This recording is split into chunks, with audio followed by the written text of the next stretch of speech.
Ladies and gentlemen, welcome to episode 46 of Jordan and Drew, the sports crew, crawling towards the big old 50 and 52. I'm Jordon Lawrenz, joined alongside the one and only Drew Skyberg. At 8 a.m. recording as Drew's going back to college. Sir, how are you doing? And I mean, we're not doing the best coming off this Packer loss. Yeah, it was certainly a tough game last night. One of the biggest meltdowns we've seen in a long time. But hey, I'm doing well. Moving back to Milwaukee, it would have been yesterday, and I'm also going to the Marquette game, so we'll talk about that later, the Marquette Golden Eagles. But yeah, I'm doing well. I got 4 classes now that are virtual this semester out of my 6 for at least the first week, and then I got 2 in person. So it looks like I'm going to be doing a lot of work from Zoom. So I'm an online guy, but like my online classes, they aren't Zoom related. You know what I mean? Like they're just do at your own pace. the asynchronous And that sort of kind thing. of Yeah, yeah. that's what I like. I sign up for those ones on purpose because I don't want to. If I'm going to do it online, I don't want to have to sit through a Zoom meeting and be like, all right, from 10:30 to 12, you're going to do a Zoom meeting for an online. I don't want to do that. I just want to be like online at my own pace, do what I'm able to do. So fingers crossed for you and you guys that you're able to actually get back in person because it's wild out there right now, Minnesota Wild. We'll talk about that moving forward. Don't forget, guys, we are on all the social media platforms. JD Sports Pod on Twitter. I was very active Saturday night with a bunch of things, trying to get some engagement and flying around saying everything about the Bengals and Packers. And I went silent in the second half of the Packer game. I think I tweeted one. I think I tweeted one thing. I just did not. It was not good at all. And JD Sports Pod on the Instagram, Jordan Drew the Sports Crew on YouTube and on Facebook. And we have our pod page as well. I do have breaking news. I was looking at the pod page, and you actually can't leave a review on there anymore. That's one of their pro features, and we lost access to that after the first week. So sadly, can't leave a review on there.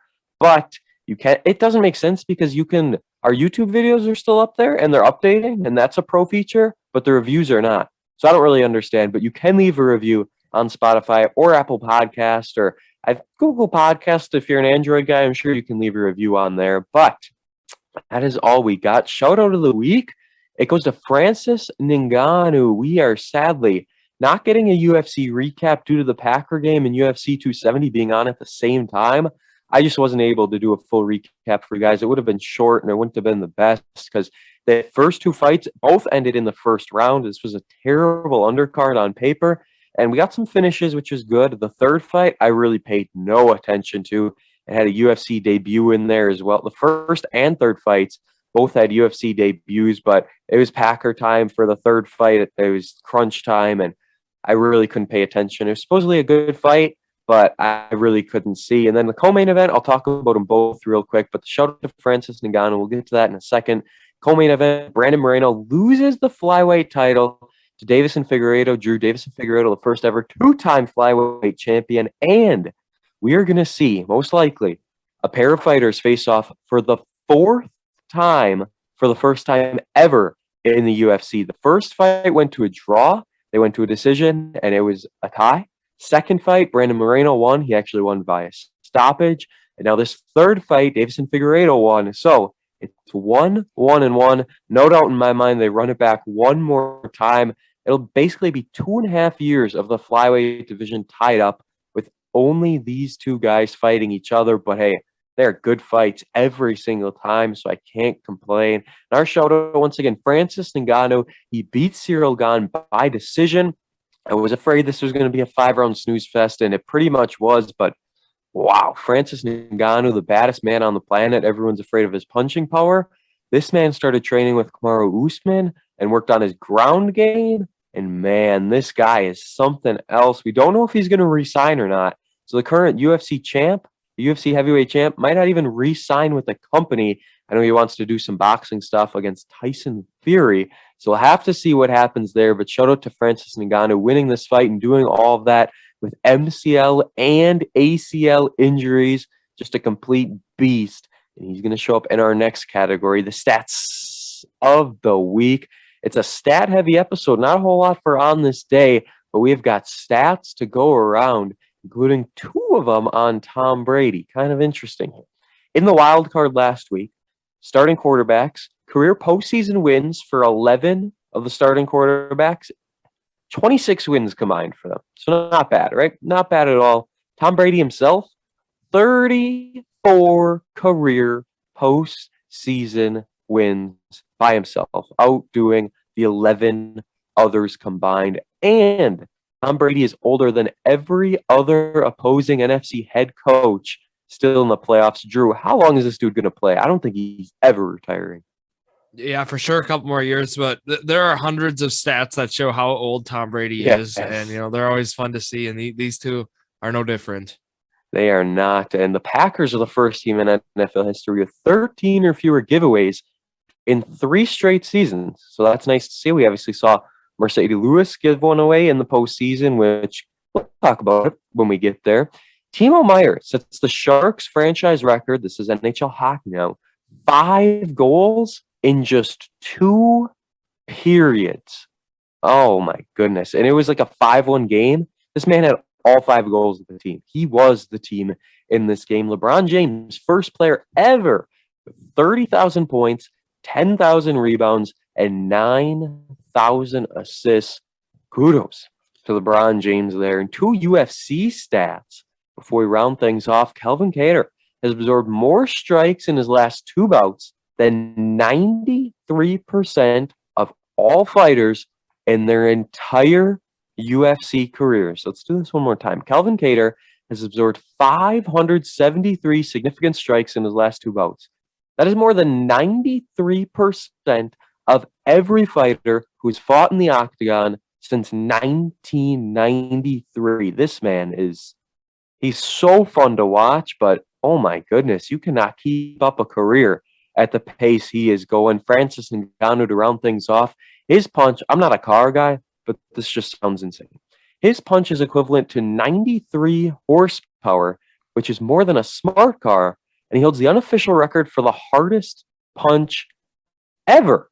So that is that to round things off. The date today, January 24th, 2022. Just 5 things on this day. I mean, more happened on this day, but just 5 good things that happened.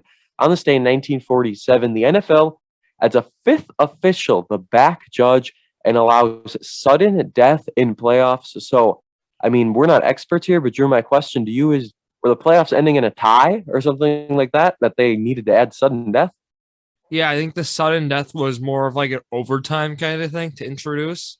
Okay. And I think, yeah, there must have been a fear of a tie or some sort. I don't know, but that is very odd. Imagine, Packers, Niners goes to overtime, ends in a tie, and then like whoever wins yesterday between the Bucks and Rams, they just get a bye to go into the Super Bowl.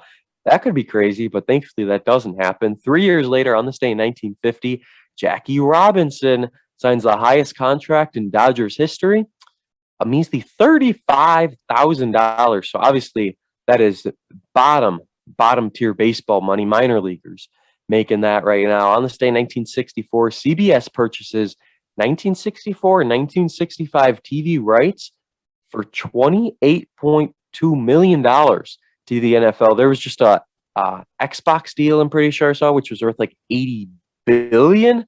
So that goes to show how much money has changed in things like this. On this day, 1976, the Cleveland Cavaliers have their biggest margin of victory by 43 points. And you're like, well, why is that on here? What's so special? Came against the Milwaukee Bucks. So I figured I'd throw it in here. They lose 132-89. And then on this day, 1982, Super Bowl 16, Super Bowl XVI from Detroit in the Silverdome sees the Niners, beat the Bengals. That's my team right there. 26-21. Joe Montana is the MVP of the Super Bowl. So that's what we got for on this day. No more ads. Let's just go right into the weekly sports talk segment, and we're going to get it out of the way and waste no time as we talk some NFL playoffs. The Bengals beat the Titans. So we're going to start with the good game. The Bengals beat the Titans 19-16.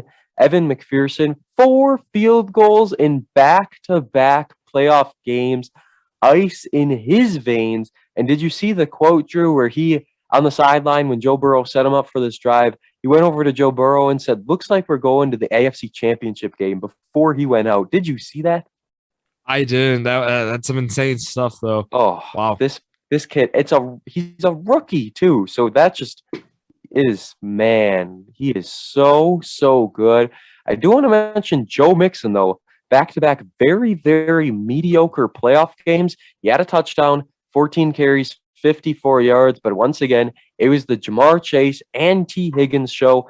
5 for 109 for Chase, 7 for 96 for Higgins. Mixon also had 6 catches for 51 yards. And then CJ Uzama, big ol' 87. I love this guy. 7 catches for 71 yards as Burrow goes 28 of 37. 1 interception. So we did see an interception. It was a controversial one at that. 348 yards in the air. Drew, let's talk about this Bengals team real quick as they get the win by 3. I mean, Derrick Henry, 20 carries, 62 yards. He didn't look like himself, in my opinion, as Tannehill goes 15 of 24, 220 yards in the air, 1 touchdown to 3 interceptions. Ryan Tannehill is just bad, in my opinion. You don't want him in this spot, and they didn't have Derrick Henry to carry the team. Deonta Freeman, 4 carries, 66 yards. I tweeted it. He looked like the more explosive runner by a country mile. Derrick Henry just didn't look the same, and even without Joe Mixon going off, Joe Burrow was able to carry this team to the AFC Championship. Yeah, I actually was shocked here. I had the Titans. I think if Tannehill plays, okay, I think they win this game. And I'll just talking about the Titans first here as they lost. Sure. I think that team was good enough to go to the Super Bowl. And then they were the 1 seed for, it wasn't for nothing. They played half the year without Derrick Henry. So they still were able to knock that up. And yeah, AJ Brown had 5 receptions for 142 yards. He went off in the in the divisional round game. That one-handed grab. Oh my goodness. Yeah, and then we just saw Tannehill make some, errant throws. We saw that a few of those interceptions. That one in the third quarter was really a killer, but 9 sacks for this defense. That's the big key. And they still lost. I'm shocked, after I'm stunned. I know I'm more stunned about the night game last night, but correct. Yeah. But come on. And yeah, Jamar Chase, 5. They held him in check if you look in term. I mean, he still had over 100 yards, but he just had that long 57-yard reception. But there's other that was on a screen too, so it's not like they even gave up a deep route. Yeah, Higgins had 7 receptions. Uzma had 7 receptions. This is a balanced offense here, really balanced attack. You're not going to see Mixon rush for a lot because it's so balanced. So 50+ yards rushing is kind of like what I'm expecting out of him, around that 50 mark, and that's where he got today. And wow, Joe Burrow, without throwing a passing touchdown, still played very well, as you mentioned. But this team now is going to either go to Buffalo or Kansas City. They beat Kansas City already. So, I mean, I'm not saying it's impossible for this team to get to the Super Bowl.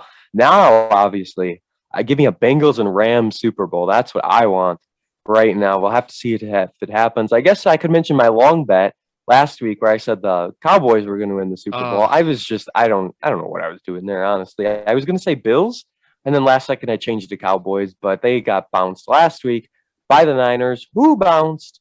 The Green Bay Packers. Yes, indeed. We have to talk about it. And Drew, we haven't talked about this yet, but should we do a Packers season recap? Should we do a bonus episode like we do for Brewers and stuff like that? You might see one come out. Yeah, it's going to take a few weeks, maybe a few to recover, let's say. Yes. So. We did it with the Brewers too. It's not like the same week we recorded it and got it out. So let's talk Niners and Packers. Packers' first drive, a thing of beauty. Go down the field with ease. Rodgers has like 55 yards. Adams 4 receptions. Aaron Jones looking good. Dillon puts in the touchdown. Packers get a 3-and-out. This defense is looking phenomenal against the run game. And then it's a standstill, and then it's a standstill, and then it's a standstill, and it's 7-0 at the half. At the half, Jimmy G had like 4 receptions for 50 yards or something. They were driving down the field. He throws that ridiculous interception, and then we go to the second half. Niners get a field goal, 7-3, and it's all of a sudden 10-3 in the fourth quarter, or 10-10, I should say, in the fourth quarter. And then they do it. Game-winning field goal for the 49ers. let's talk stats before we get into all the mishaps in this game. Jimmy G, 11 of 19, 131 yards and interception. You're going to let that quarterback beat you? Then on the ground, Mitchell, 53 yards. Debo, 39 yards. You're kidding me. That's the team that's beating us.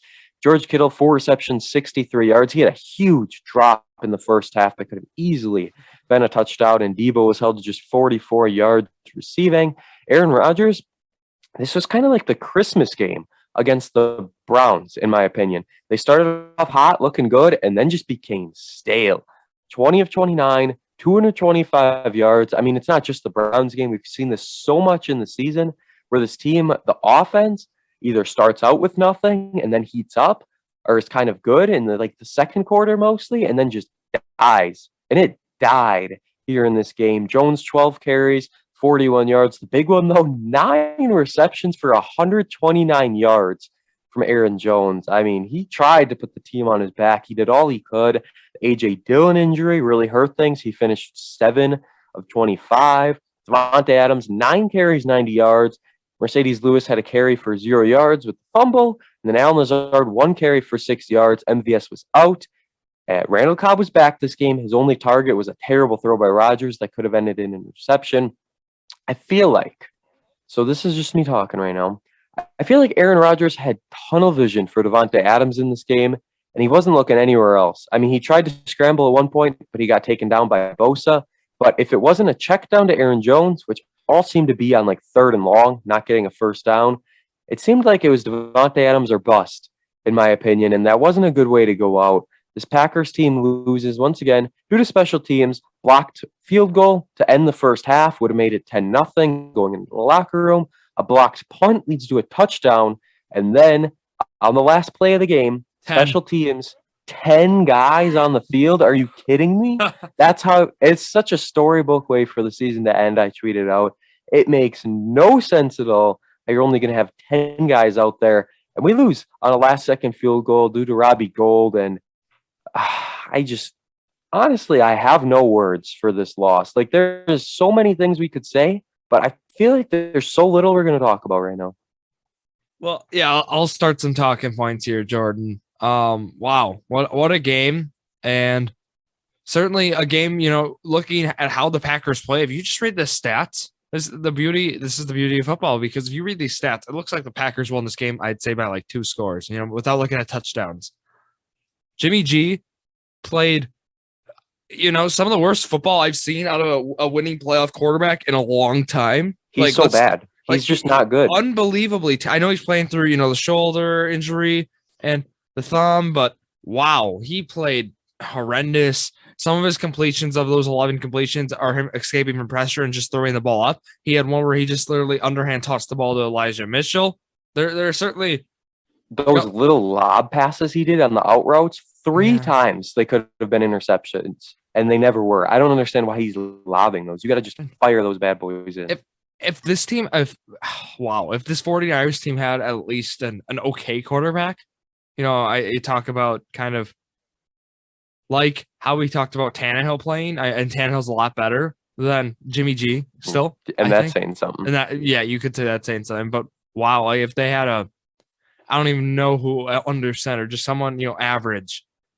This team, I think, would be like a 1 seed, like the supporting cast they have around these guys, and that defense for sure.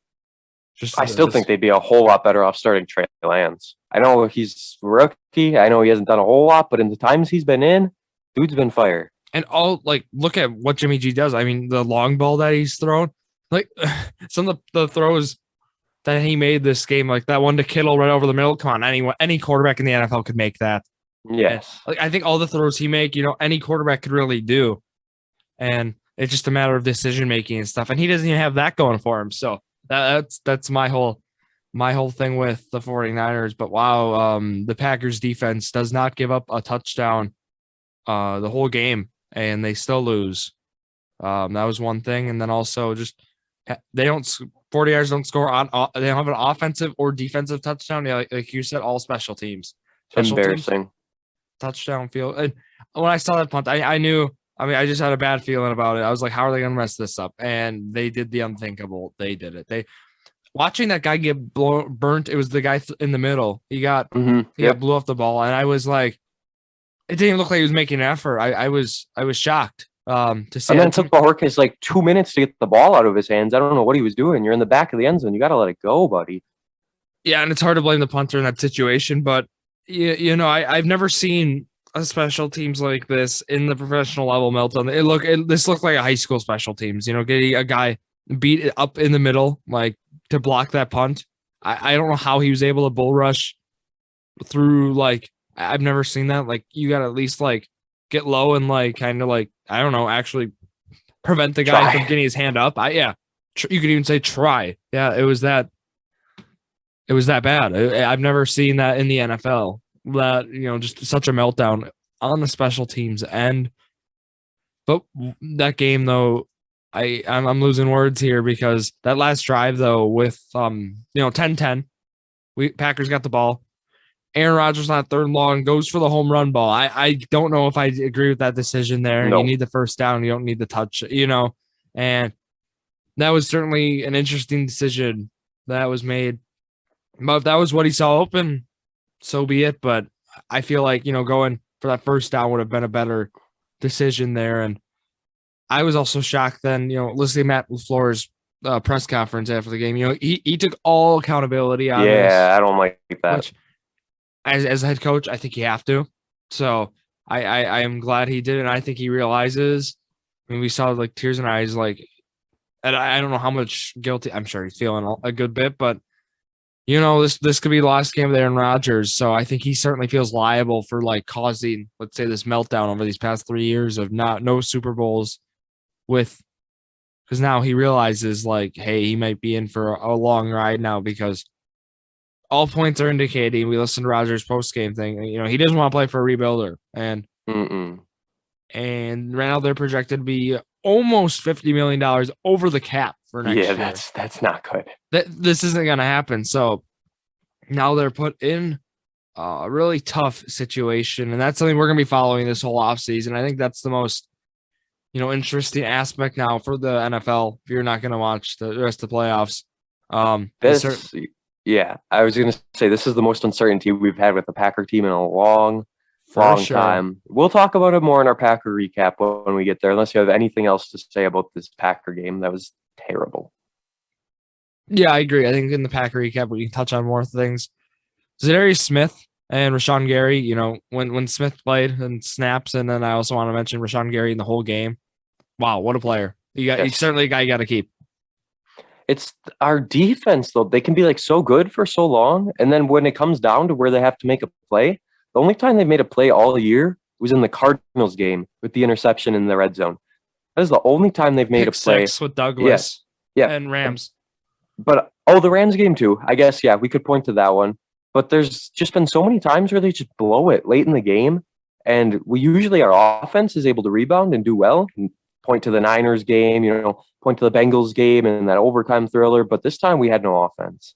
It was the worst Packers offensive performance I've seen in a long, long time. Jordan Love did a lot better against the Chiefs than we did right here against the Niners in this game. So we're going to put it to rest. No more Packer talk here on the podcast. Let's get a little more happy, Drew. Let's talk about Marquette.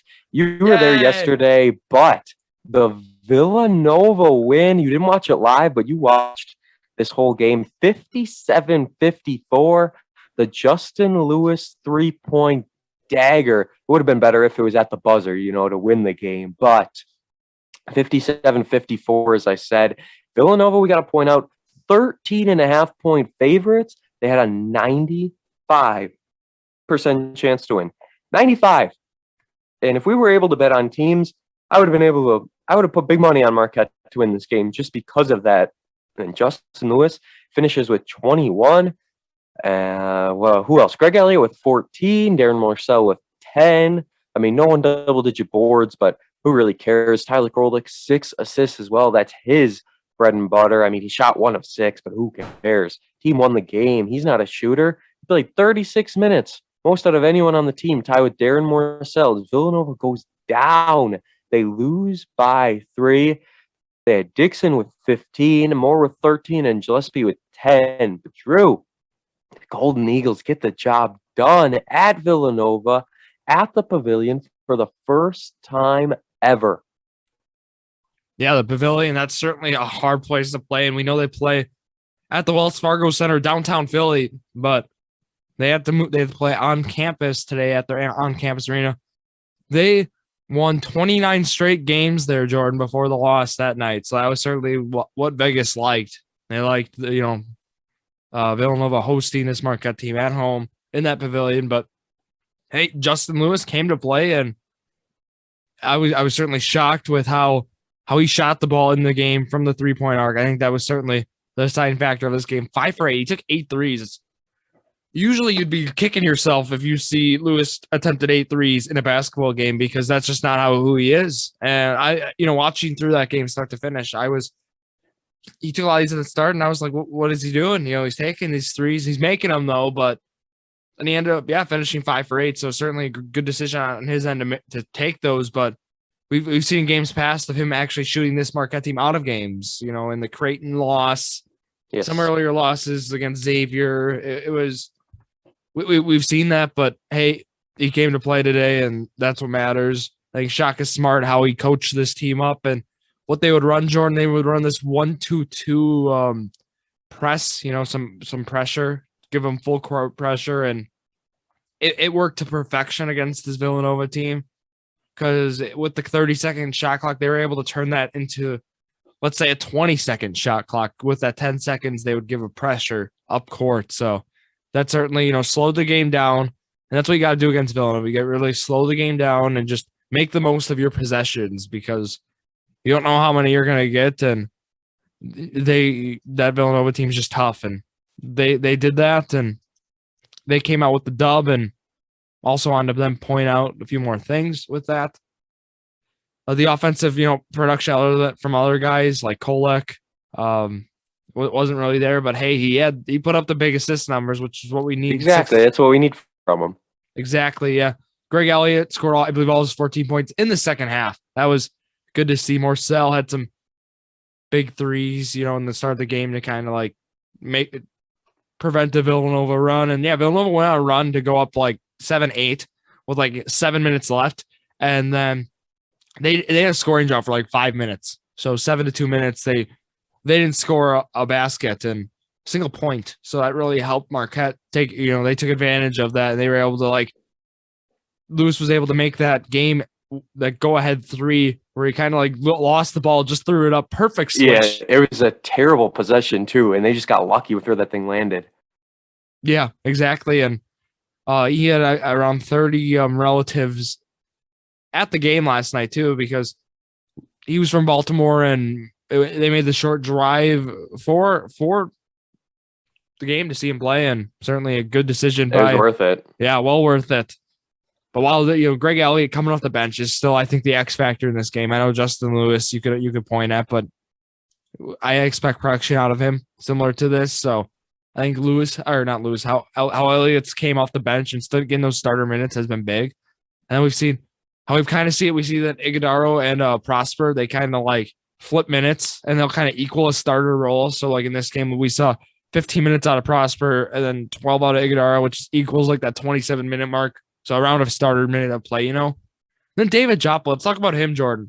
The freshman out of Brookfield hits a big 3 in, Villanova has a lot of momentum, and Shaka throws him into the game, and he hits a 3, and that, and then kind of leaves a few minutes later. So it was a one and done kind of thing. It was a risk, and it was worth it. It was big. Yeah. Getting those impact minutes. Those are the guys who don't get talked about a lot. Cam Jones only played 4 minutes this game. I know he's coming back still from, I believe he was in the COVID-19 protocols. I'm not sure, but he was gone for a few games, and it's good to have him back, but hopefully we can see him kind of get a bit more minutes in yesterday's game. And we also saw Stevie Mitchell. He played a little bit, 4 minutes for some defense, but wow, good win for the Golden Eagles here. Big upset. Now they are moved number 33 in the net rating. So wow, right now they have them as a 7 seed, which is big. That's huge in March Madness, and that'll go up if they won yesterday. And I just want to touch on Big East standings too, unless you have anything else to say about this game.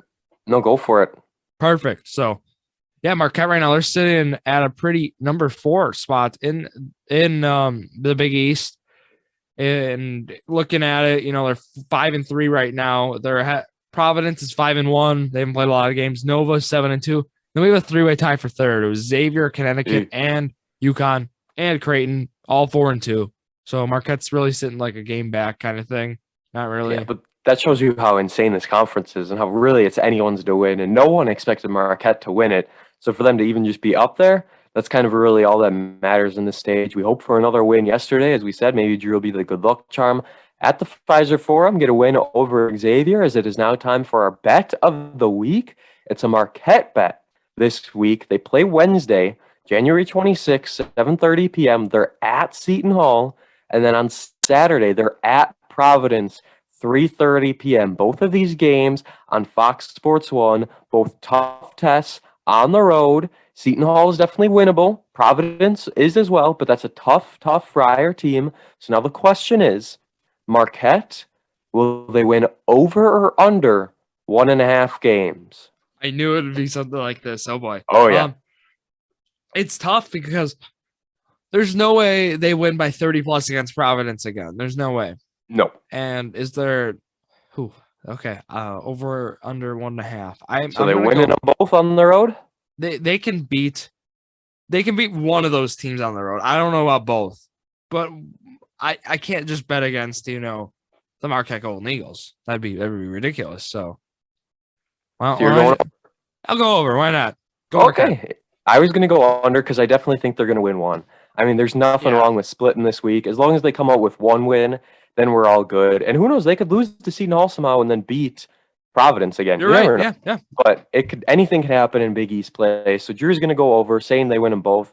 I'm going under, and they either win 1 or 0 according to my bet. And obviously, I hope they win them both, but I'll take the under just to be a little different. Standings as we stand, Drew still has the Packers. Oh, never mind. Well, you had the Packers in the long bet to win the Super Bowl, but come on, that didn't work. I forgot to update it. So we're both at 2-4 in our bets right now. So we're definitely under the 500 mark, and we're going to try and work our way back up there. So this will set us apart, and one of us will be at 3-4, and one of us will be at 2-5 going into next week, episode 47. Let's move on from Marquette. We'll talk another college real quick. Your UW Milwaukee Panthers upsetting Oakland. That's a huge win. But then either the next day or 2 days later, they lose to Detroit Mercy, a team that my UWGB Phoenix were able to beat. So that is an interesting win for the Panthers, and then a wild loss happening just days later. I don't know what happened there, and we still don't know what's happening with PBJ, do we? So if you want to talk some UW Panthers real quick, you can go ahead. Yeah, I just want to touch on UWG. They upset that Detroit Mercy team. That team is no joke. So no, Milwaukee losing to them at home actually was not a surprise. Mercy was actually favored, so it wasn't. They didn't play well. Still, Milwaukee they kind of choked down the stretch. They let Milwaukee, or they let Mercy go on a Detroit Mercy on a 7-0 run or something with 2 minutes to kind of just blow the game open. But this Oakland game was wow. They were in control from the start. They went 37-23 at half, and they didn't look back. And it was certainly one of the best games we've seen out of the Milwaukee Panthers this year by far. It's just a bummer. No PBJ in this game, but defense was there's such a balanced scoring attack. Josh Thomas, 10 for 13, 22 points. He had a play, actually, I believe it was actually might have been Jordon Lawrenz, where they threw the ball off a guy's back on the inbounds and then picked it up and then shot it. I love those. It was big. It came out big, and yeah, Thomas led the way with a 22, and then we saw Vin Baker Jr. He started the game off hot. I believe he had eight points in the first 5 minutes. Finished with 16. Jordan Lathan finished with 16 as well. Tafari Sims with 13. DeAndre Goldstein, the guy who usually we see lead them in scoring, finished with only 10 and 19 minutes played only. They heavily relied on Thomas and Lathan in this game, and yeah, this Oakland team is projected to win the Horizon League, and they projected to be in the tournament. This is the team right now in the Horizon League. And when you beat Oklahoma State, you're certainly a Power 5 team. So yeah, now we can say Milwaukee beat a school that beat a Power 5 team. That's pretty cool. Not bad at all. Do we know about PBJ? Do we know anything? Is he going to play this year even? I don't know. That's the question. He's been listed as out for games, and nobody knows really why. I mean, obviously he played in the start of the year, but it seems like they just kind of cut him cold turkey and he's not doing anything now. Oh, they're saying a season-ending ankle injury now. Really? They did shut him down. Okay. Oh boy, that's obviously precautionary measures. I'm sure it's not that bad. And it was lingering on from the start of the year, is what I've understood. Talking to some guys, it's been. In his senior year, he did, is what it says, a season-ending ankle injury. Hold on. Oh, so that's not even. We don't know. We don't know, guys. Yeah, that's what I'm saying. But all I'm saying is there's a lingering. He's had a lingering kind of like ankle injury, tendonitis kind of problem going on. And with that, he's been. They've really been trying to protect him. So, of course, as you mentioned, you're gonna. Okay, now we got. Yeah, they're still bringing up stuff from high school. I'm trying to do some research about, because I know I looked at this and there's nothing I can really find. But there's odd. Ankle injury. He was sidelined 2 to 3 months, and that was last year. Like December, January of 2021. So for January 2021. So yeah, a lot of questions there. But Jamal Cain for the Oakland Grizzlies, he played in this game, and he was former Marquette player, as we know. Projected as Horizon League Player of the Year. Marquette's team was actually there in support at the UWM Panther Arena for that night. So like Greg Elliott, Justin Lewis, those guys were there in attendance. Beautiful. In support of Jamal Cain, because he's been thriving in the Horizon League. And yeah, when we find, or at least when we know an update about PBJ, we'll be sure to pass it around to you guys. But just keep in mind, he's had this ankle injury problem that we've mentioned. So that's kind of what we're leaning towards. But there hasn't been a lot said about his status. And obviously we knew he wasn't going to play 1 year and then go to the draft and then be done. We knew this guy, he was going to get some time in the Horizon League. And if they're going to bench him now for a while, even if it's this year, he got in a few games, did his thing, and now just kind of let him rest. Don't force it. And hopefully he gets better over time. Let's talk Bucks real quick. Last Monday, they had a very busy week. They lost to the Hawks by 7. Then last Wednesday, they beat the Grizzlies by 12, beat the Bulls by 4 on ESPN on Friday night, and then coming off a win 133-127 over the Sacramento Kings. So that was a nice big win for them there. And now this Bucks team plays Wednesday. They're at Cleveland. Friday, they are hosting the Knicks. And then Sunday, they are hosting the Nuggets. They host the Knicks, Nuggets, and Wizards through the January 28th through February 1st. So a nice little 3-game homestand for this Bucks team. Did you have any Milwaukee Bucks comments that we wanted to talk about here coming off a very busy week? Yeah, it was a busy week, but it was a good week. Drew Holiday returned, and you know what happened when Drew Holiday returned? They went on a 3-game win streak. Yeah, that's It's as simple as that. And you got to have those 3 guys playing together. I know Giannis was out last night or 2 nights ago. That Saturday night game that sadly not he'll watch because of the time it started. Started at 6. You only would be able to catch an hour of it before the game. So that was a bummer, but you put up 133 points without Giannis, though? That's good. That's what I'm saying. Chris Middleton at 34. What a game for him. But Drew Holiday returning out, that was the big story this week. There's some rumors now about Brook Lopez practicing after surgery. He's been around. They've seen him in practice. He's got this early? Yes. He's got a beard now. Oh boy. He is right now.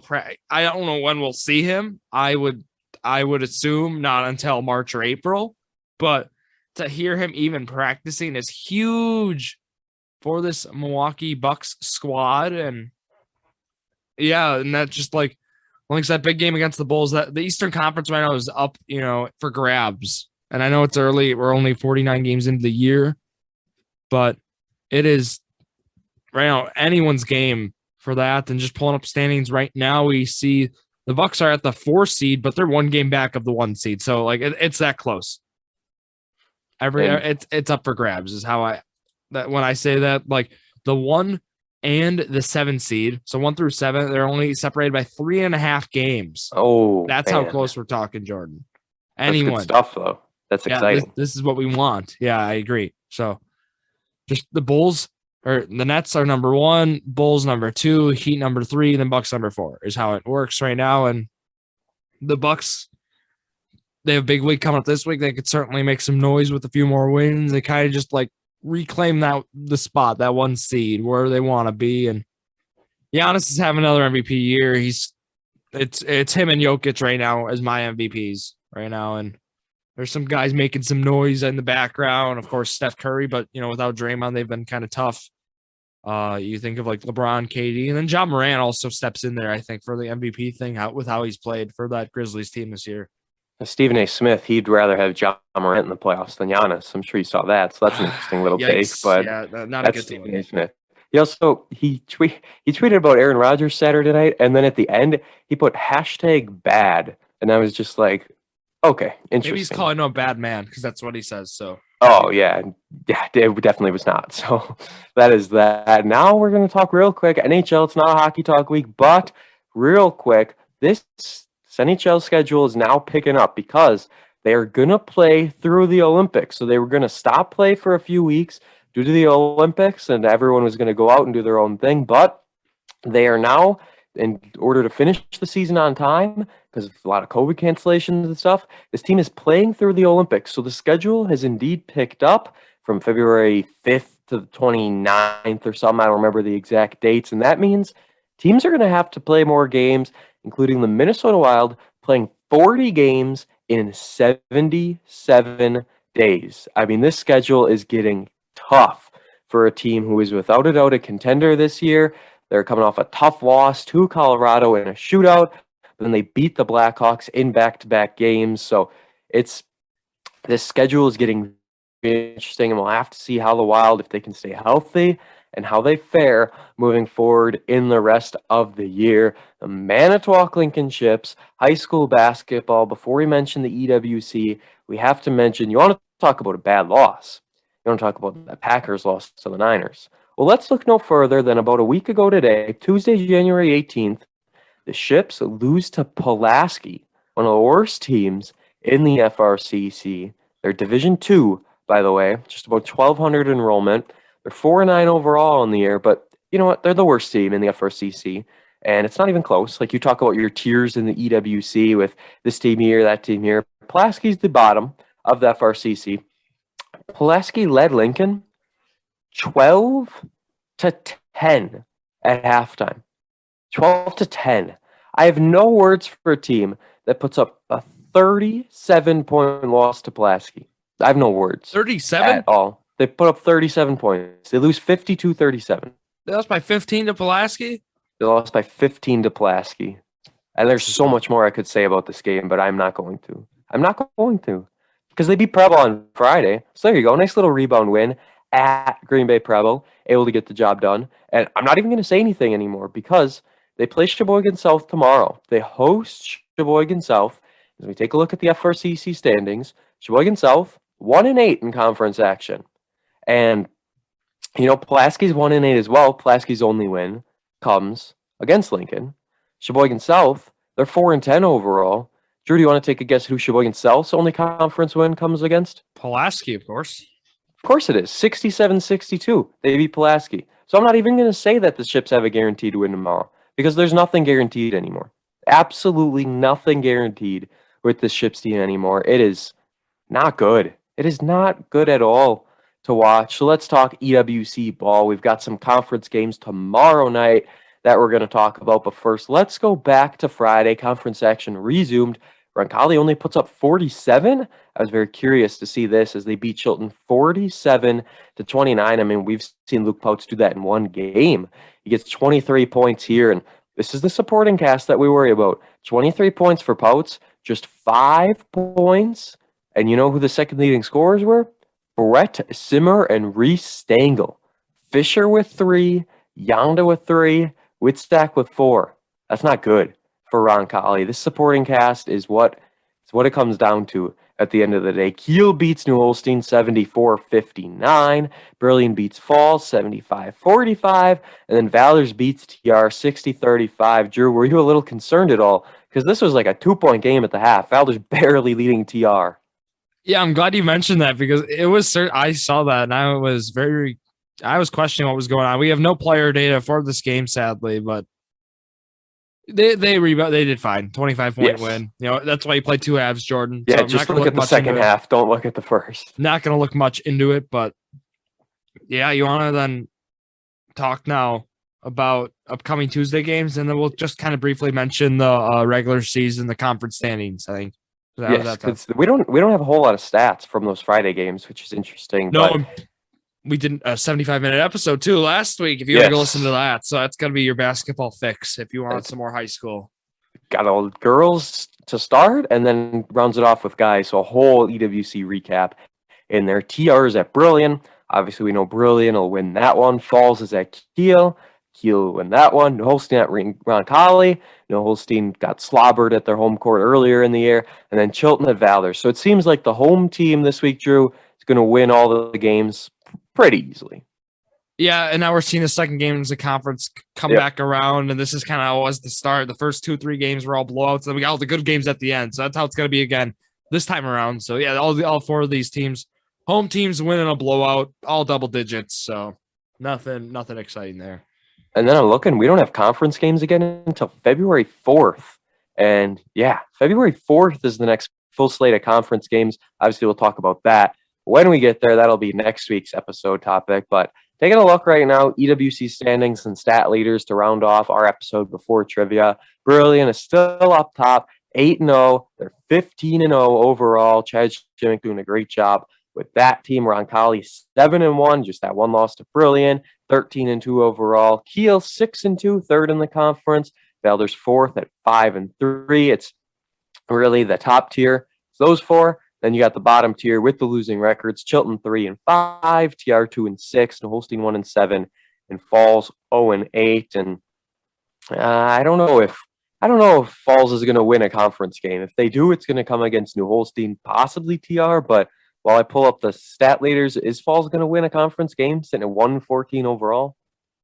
I think I don't know. They could beat New Holstein come time around. But New Holstein's played well as of late. So I don't know if I can say that. I think their best bet, actually, I hate to keep picking on TR, but they're 5. They have the same record as Valor's if we look overall. I know non-con games has been kind of where they've won their games with 3 non-conference wins, and Valor's having 0, but still, I think that TR team might be their best bet still, just based on matchups, because on that Falls team, I don't know who guards like Phil Casper and Jaden Braun. I think there's more questions with that New Holstein team for how they can guard. And Phil Casper's good. He's just stuck on a bad team. Yeah. So let's look at the standings here. Luke Pout, or the stat leaders, I should say. Through 14 games played, Luke Pout's 29.3 points per game. Jeremy Lawrence 20.2. And that is also through 14 games. Pierce Arns through 15 games with 17.4. Then we go and take a look at the rebounds. Graham Munn's 15.1 a game through 15. And that is 3 more than Luke Pout's with 1 less game played. And those are the big ones, obviously, that you always want to look at. Pierce Arns also leads in assists with 5.6, almost 6 assists a game. He has 84 assists, and that is a lot more than Mason Myers through 11 games, who has 50 assists. But through 14 games, Witzak has 57, and Pouts has 55. If you have any other EWC comments before we get to trivia, the floor is yours. No, let's go to trivia here, Jordan. But let's do it. Yeah, that's the all. The final bit of season 4 of trivia. So it all comes down to this. Let's recap. Let's set the stage. 30 of 50 in seasons 1 and season 2. You might tie that here. We'll have to see. 37 out of 50 last season. That by far your best performance. And now you're 28 out of 45. You need to go 3 out of 5 to make this your second best season. And the category is football video games prior to 2000. And we did a basketball video games prior to 2000. Now let's do football. This is before we were even alive. So it's going to be a lot of guessing, but you've got options, and let's do it. True or false? 2 of the first 3 football video games released were simply called football. True. It is true. So it was in 1965, and then that one was not called football. That one was called FT ball. So technically that doesn't count because it wasn't called football. But then football in 72 and 78. So it was indeed true. 2 out of the first 3 were called football, spelled as it normally is spelled. Next question. The first football game released on Nintendo. What was it called? Was it called NFL Smash, 10-Yard Fight, or Red Zone Rumble? Okay, could you read the options again? So was it called NFL Smash? Was it called 10-Yard Fight? Or was it called Red Zone Rumble? Which of those was the first football game released on Nintendo? Okay, the first and the third one sound like a Nintendo kind of name. I'll go Red Zone Rumble. Okay, I like your thinking. It is incorrect, though. It was actually 10-Yard Fight. So it was one of those kind of cartoony names. Red Zone Rumble. I might have made that one up, actually. I don't know if that was a real game or not. I'd have to look it up. But I know one of these I actually made up. So, and that was in 1983 when that game came out, 10-Yard Fight. Next question. The first Madden game was released in what year? If you want to just throw out a year and guess, you can for fun. Was it like 89? That is incorrect, but your options say 1990, 1993, or 1995. Oh, I was a year off from eliminating one. Or maybe getting it right. Or maybe getting it right, whichever way you want to look. I'll say 90, 93, or 95. I'll say 1993. Yes, that is correct. I'm glad you didn't go with the 90. 1993 is correct. You got 2 right now. So we're sitting at 30 correct answers. You just got to get one of these next 2 right. True or false? Bill Walsh College Football was the first college football game released. Bill Walsh College Football. That is what it was called. Was that the first college football game released? False. It's true. That was the first one released, and it was in 1993. Oh boy, it all comes down to this. Final question to try and go 31 of 50 and do better than he did in seasons 1 and seasons 2. This one's tricky.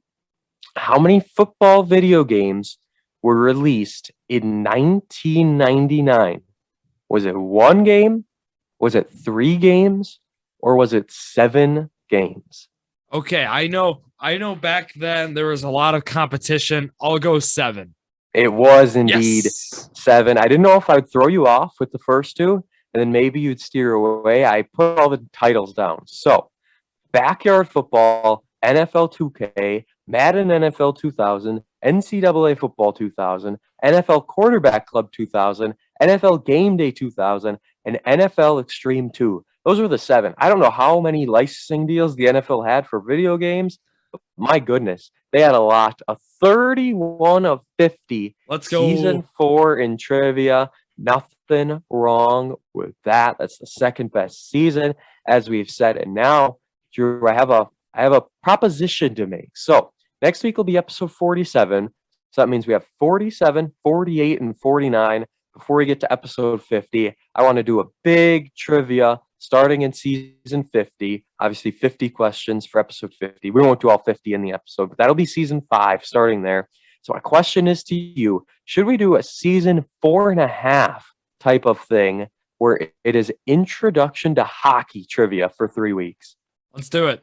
All right, we're going to do it. I have one in mind. We'll do like kind of the rules and the basics, and then one we'll do like team names or that there sort of thing, and then one we'll do divisions. I was kind of thinking it through this week, so that'll be the next 3 weeks of trivia. Maybe I'll throw like a Super Bowl one in there, but we'll figure it out. Either way, thank you for joining us on this episode of the Sports Crew. Drew, you want to tell the people what we got coming this week? Is it a 3-episode week? College Athlete Spotlight and Journey to a Million? Nothing on Thursday? Yep, sounds like a 3-episode week here. We got Jacob Stevens coming on from, I believe, Southwestern Minnesota State University. He is a wheelchair basketball player out there, so we'll have him on talking about his journey from Georgia to Minnesota. Now, that's going to be a great episode. That's Wednesday. You'll hear that 8 a.m.